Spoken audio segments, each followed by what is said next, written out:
Our rights have been violated and argued since the beginning of time, taken away or even sold for disturbing purposes. Women are seen as less than men, which makes people treat us unfairly.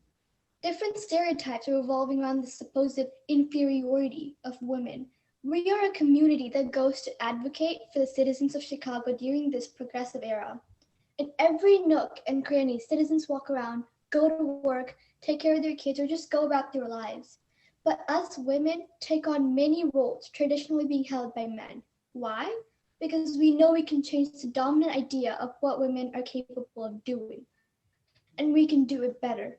After all, we're part of this country too. It is only fair to treat us like human beings living amongst the people of this country. We are being imprisoned, tortured, but we are going to endure. How do they expect us to pay taxes but not vote? No taxation without representation, and that's that. Us women are legally known as femmes crevettes, having our rights be subsumed under men, specifically our husbands and fathers. Since we are legally femmes crevettes, school was unavailable for us. We are not allowed to own properties or hold assemblies. Although during the Gilded Age, we were given more employment and education opportunities.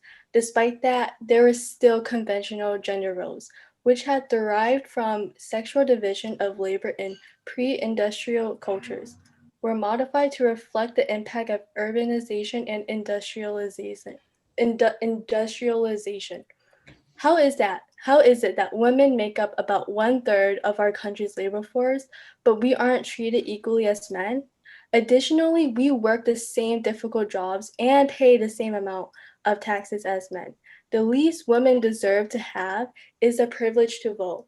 Yes, education, opportunities, economic issues, legal protection, and reform seem far more important than the right to vote. However, this is the right, protective of all other rights.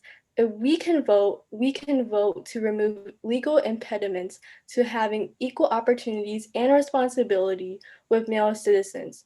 This is important to us because if there was an instance where our husbands or fathers were injured, we need the property rights to protect our families.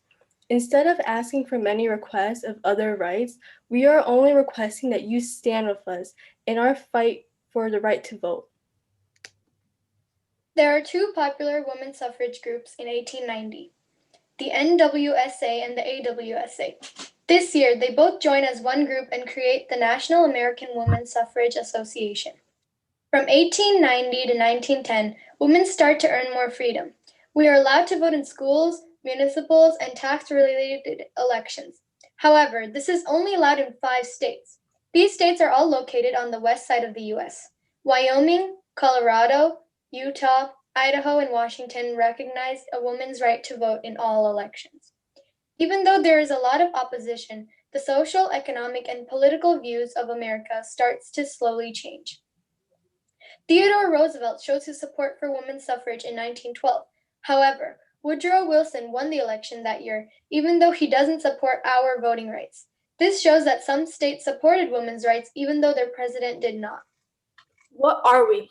We are women. We need to fight for what we deserve. We require many jobs taking on male roles and working for the country. The very least the government can do is guarantee us the right to vote. The 15th Amendment was ratified in 1870 and stated, "The right of the citizens of the United States to vote shall not be denied or abridged by the United States or by any state on account of race, color, or previous conditions of servitude."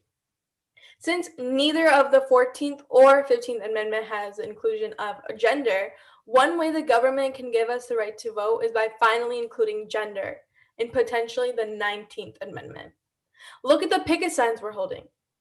Look at the marches we're doing. Look at the protests we're doing. We may have been overpowered and being brutally force-fed, tortured, and all, but we will not stop at anything until we get what we deserve. Join us as we fight for equality, as we fight for ourselves, and for what we believe in.